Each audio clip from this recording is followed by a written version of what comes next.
রাত্রিরে আবার কি ভাজাভুজি করছো গো? এই তো ডিম ভাজছি। ডিম ভাজছো? কেন হ্যাঁ, গো, রাত্রিরে কি করলে আজকে?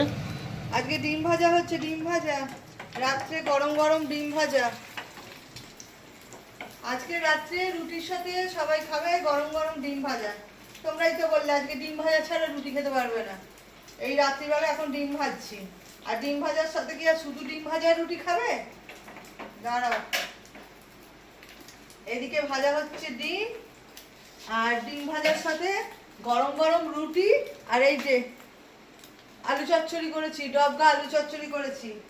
এটাই আজকে রাত্রে আমাদের খাওয়া দাওয়া হবে। তো শুধু কি আলু চচ্চড়ি দিয়ে রুটিটা খেতে ভালো লাগে, ওই জন্য আজকে বললো যে ডিম ভাজা করে দাও, শুধু আলু চচ্চড়ি খাবো না।